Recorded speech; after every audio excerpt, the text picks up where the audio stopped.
Saya mulai buat sangkar burung tahun.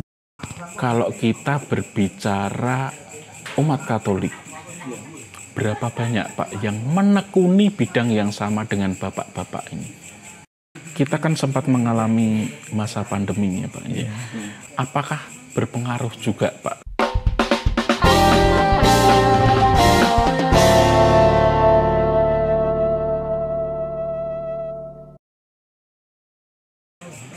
Selamat malam dan berkah dalam. Selamat malam, berkah dalam. Masih bersama podcast Paroki Santa Teresia Sedayu dan masih dalam rangka podcast Tur ke Lingkungan. Kali ini kita berada di lingkungan Santo Bonifacius Jaten dan telah hadir di tengah-tengah kita dua orang narasumber yang sungguh sangat luar biasa. Dalam kesehariannya kita melihat ada banyak kerajinan-kerajinan di sini ya. Nah, sebelumnya kita akan langsung berkenalan dengan kedua narasumber tersebut. Bapak, selamat malam, berkah dalam. Selamat malam, berkah dalam. Bapak boleh memperkenalkan diri dulu, Bapak. Asmanipun sinten, Bapak? Ya. Saya Bapak Justinus Suratiman. Bapak Justinus Suratiman. Kemudian Bapak? Lalu saya Ignatius Sumadi. Ignatius Sumadi. Nah, sepertinya ini ya Pak, masih ada hubungan saudara begitu karena mirip kalau dilihat dari kakak beradik Bapaknya. Nah, Bapak, ini di depan kita ini kok ada sangkar burung yang seperti ini ya Pak. Nah ini kita semua ingin tahu Pak, apakah ini karya bapak-bapak sekalian? Iya. Pak. Nah, mulai kapan Bapak menekuni ya, menjadikan ya, belajar untuk membuat karya yang seperti ini, terus kemudian ini dijadikan sebagai pendukung ekonomi keluarga. Monggo Bapak. Saya mulai buat sangkar burung tahun 76. Saya masih muda. Wah iya. Saya belum lahir. Sampai sekarang masih sampai sekarang ya Bapak ya. Dari tahun 76. Sudah belajar, sudah payu dijual. Oh, sudah laku dijual. Sudah laku dijual. Tahun 76. Masih muda. Nah, kalau Bapak apakah juga sama Pak di tahun yang sama Bapak? Kalau saya itu sejak ya 10 tahunan. Oh, baru 10 tahun. Baru 10 tahun. Iya, karena ya istilahnya saya itu pensiunan, jadi untuk nambah penghasilan. Nah, masih ada waktu begitu. Ada waktu untuk kegiatan. Nah, terus kemudian Pak, kapan memulainya? Kapan itu berarti itu mulai kok terus tertarik untuk membuat yang seperti ini nih Pak? Monggo Pak. Soalnya saya tuh terpengaruh lingkungan tuh semua perajin sangkar burung. Oh, karena lingkungan. Saya ikut belajar sampai bisa sampai sekarang ini untuk harian. Wow, hanya satu kerjaan bikin sangkar burung. Sangkar burung sampai dengan sekarang. Nah, kalau Bapak tadi kan setelah pensiun baru menekuni ini ya Pak. Terus kemudian apakah memulai belajarnya itu juga setelah pensiun itu Pak?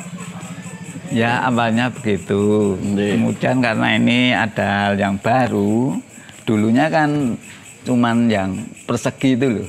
dari bambu persegi. Akhirnya ini ada model yang baru. Nah, saya tekun ini, termasuk ini model Surabayan. Kalau itu model jambu. Model jambu Surabayan. Ada lagi yang kerucut. Itu loh. 3 macam itu kalau 3 macamnya Bapak. Nah, ini menarik sekali. Nah, membuat yang jenis seperti ini, kemudian ini lalu memberikan nama, Pak. Nah, kenapa kemudian muncul nama-nama itu, Pak? Itu berdasarkan dulu sudah ada atau dari Bapak sendiri yang memberikan nama? Itu memang sudah ada. Jadi kita hanya menurut itu bentuk seperti itu. Baik. Nah, kemudian ini Pak, mungkin ya kalau dibilang 10 tahun, terus kemudian dari tahun 76 itu ya kira-kira sekitar 46 tahun ya Pak ya. 60 tahun, 46 tahun. Nah, itu kerajinan ini sudah sampai kemana saja Pak? Itu yang dulu pertama kali itu saya itu jualnya di Pasar Ngasem, Yogyakarta. Pasar Ngasem, Yogyakarta. Pertama kali. Nyur kedua kali di desa ini ada pengepul-pengepul itu terus diambili pengepul-pengepul di desa. Sudah ada yang sampai sekarang. Sampai sekarang. Nah, kalau Bapak apakah juga sama Pak marketnya Pak? Tapi ini kalau saya selama 10 tahun itu karena ada permintaan, karena pengepul, kemudian itu tidak ada dari Blitar itulah. Diambil dari Blitar. Dari Blitar. Nah, kita cuma buat dan kita soalnya ke pengepul gitu. Begitu. Nah, kemudian Bapak ini kan bentuknya ada macam-macam ini Pak. Nah, ini kan bahan bakunya ini kebanyakan dari rotan ya Bapak. Nah, rotan kelihatannya di desa sini nggak ada yang menanam. Ada agen rotan. Ada agen rotan. Nah, itu monggo Pak boleh diceritakan untuk bahan baku ini mendapatkan bahan bakunya pernah nggak Pak mengalami kesulitan? Ya pernah. Dulu ya di sini belum ada agen, tapi saya membelinya di Yogyakarta, membelinya rotan. Itu pertama kali di Jogja. Terus kemudian dibawa ke sini. Terus berkembang di desa ada agen rotan. Ada agen rotan. Jadi mengambilnya sama juga ya Bapak? Iya, sama. Dari rotan ya. Wah, luar biasa. Nah Pak, kalau ini ada kegunaan khusus nggak sih Pak? Maksudnya kalau yang seperti itu untuk burung jenis ini, yang ini jenis ini, apakah ada yang seperti itu Pak? Ya itu namanya sangkar burung deruk atau puter. Yang bunder itu deruk atau puter sama saja. Kalau yang ini atau itu khusus kutut, burung berkutut. Nah, kenapa burung-burung itu diberikan yang khusus seperti itu Pak? Apakah kalau tidak sangkarnya yang seperti itu, burung-burung itu nggak mau bunyi gitu Pak? Ayo itu Pak. Sebelumnya menurut kututnya kalau sudah baik itu sangkarnya seperti ini. Kalau bakalan itu loh, sangkarnya biasa saja. Iya, bakalan itu baru masih muda. Berarti burung pun juga ada status sosialnya Pak ya? Sama saya. Gitu. Saya meningkat. Saya apik. Berarti sama juga ya, kita memperlakukan makhluk hidup itu sama juga kita memperlakukan diri sendiri begitu Pak. Nah, menarik ini filosofinya. Nah, Pak, di daerah ini ya Pak, di lingkungan ini khususnya itu kalau kita berbicara umat Katolik, berapa banyak Pak yang menekuni bidang yang sama dengan Bapak-bapak ini? Karena daerah lingkungan Jaten itu agamanya Islam sama Katolik. Ya. Itu kebanyakan orang Katolik ya membuat sangkar burung. Membuat Di sisa Jaten ini loh. sekitar Jaten. Jadi Khusus Jaten tapi. oh khusus Jaten ya, Pak. Jaten. Sejak zaman dulu saya sebagai penerus dari nenek moyang. Nah, ini apakah kemudian ada kelompok tertentu yang mengorganisir pengrajin-pengrajin ini, Bapak? Kalau kelompok tidak ada, pokoknya itu membuat sendiri-sendiri, modal sendiri-sendiri, gitu. Berarti kalau boleh tahu, Bapak putra berapa? Putranya? Putranya dua. Ya. Kalau Bapak? Saya 3. Berarti Bapak ini full putranya itu bersekolah, kemudian untuk uang sakunya dan sebagainya itu dari hasil ini Pak. Dari hasil. Sejak anak saya sekolah itu sudah saya belajari membuat sangkar burung. Oh, sudah diturunkan juga Pak ilmunya Pak. Tapi sekarang pindah usaha lain. Yang meneruskan sangkar burung itu tetap saya sampai sekarang. Jadi dilanjutkan sendiri ya. Seperti anak saya itu dulu sampai kuliah pun buat sangkar burung untuk biaya transportasi, untuk mungkin untuk apa kebutuhan dia. Saya hanya cuma untuk uang kuliahnya saja gitu. Betul gitu yang jadi katakan. Paling tidak putra-putranya itu juga memiliki atau mewarisi keahlian seperti ini ya Pak? Ya. Mengalami membuat sangkar burung. Anak saya dua-duanya. Dua-duanya sih. Ya. Cewek pun saya bisa kok. Cewek juga bisa Pak? Bisa, dulu pernah. Luar biasa ini Pak. Lalu sangkar burung saya itu banyak sekali di dalam. Oh iya, nah ini nanti teman-teman ini bisa melihat-lihat ke belakang ini. Nah, kita kan sempat mengalami masa pandemi ya Pak. Mengalami masa pandemi di mana seluruh sektor perekonomian itu boleh dikatakan berhenti. Apakah berpengaruh juga Pak dengan kalau sangkar burung hanya sekedar sebentar terus pulih kembali sampai sekarang. Oh, hanya sebentar Pak ya. Wah, sebentar. Bersyukur sekali ini Pak. Memang gini, biasanya kalau musim kemarau itu laku-lakunya sangkar burung, tapi kalau musim hujan itu biasanya merosot. Oh, gitu ya. Kenapa seperti itu Pak?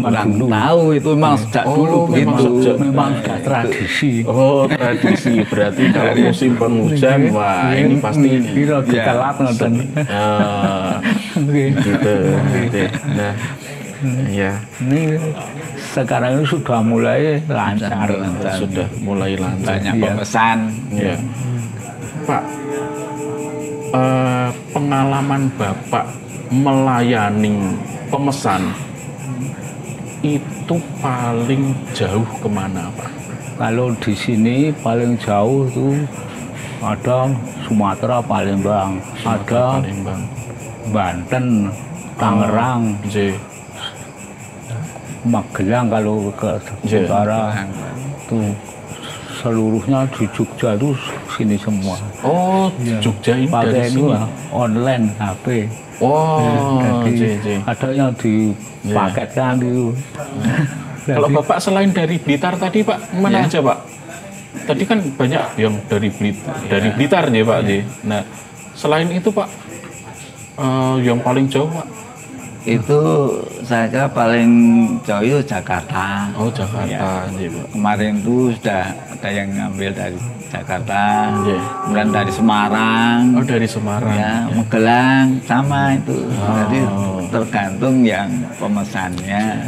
Nah, ini Pak, nanti mungkin kalau dari pemirsa ini ada yang tertarik untuk ya untuk membeli atau belanja dari karya-karya Bapak ini, teman-teman ini bisa cari kemana Pak? Menghubungi siapa?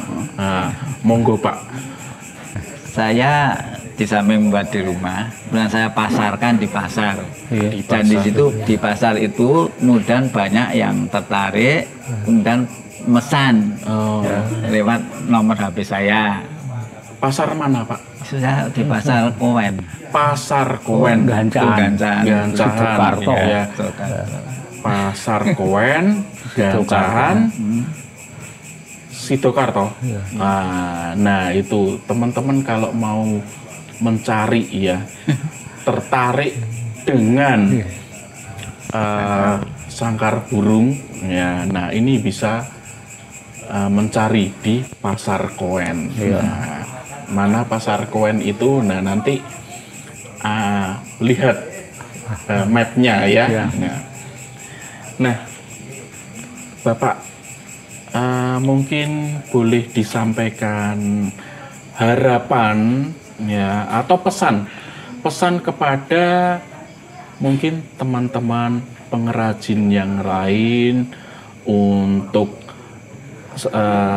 tetap semangat dalam berproses menghadapi ya gelombang pandemi, terus kemudian perputaran perekonomian yang seperti ini, supaya tetap memiliki semangat. Monggo Pak, pesannya apa? Tips atau pesan-pesan kepada pemirsa ini Pak untuk menghadapi itu. Pesan saya, karena ini pekerjaan sehari-hari, kerjakanlah sebaik-baiknya, karena itu tidak mungkin dia tidak laku. Kita nanti harapan kita itu tetap walaupun bagaimanapun sangkar burung itu banyak yang membutuhkan. Terutama yang model-model baru itu yang menarik, itu yang pengalaman saya. Monggo Bapak. Kalau saya dulu, pedoman saya itu saya diperingatkan oleh pedagang. Iku ojo nganti nglirwake gawean kurungan, mesti payune ngoten pedagang niku lho. Ten ngasem. Ngoten niku. Kula pun wanti-wanti nggih. Harus tetap tekun, harus tetap ditekuninya, harus tetap tekun untuk membuat ini, karena pasti ada yang mencari dan pasti juga nanti berkat itu akan datang dari situ.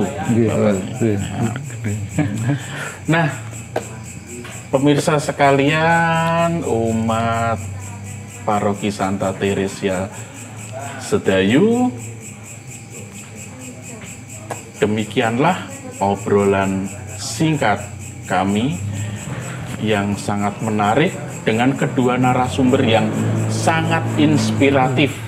Sangat inspiratif dengan karya-karyanya yang tidak pernah lelah, ya, tetap tekun meskipun ada pandemi, ya, meskipun kalau musim hujan itu sepi, ya, tetapi bapak-bapak berdua ini tetap tekun untuk menjalani panggilannya sebagai pengrajin sangkar burung.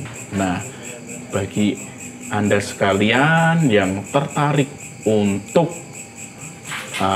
mendapatkan ini ya, karya-karya sangkar burung yang luar biasa ini, silahkan datang ke Desa Jaten atau ke Pasar Kowen Sidokarto.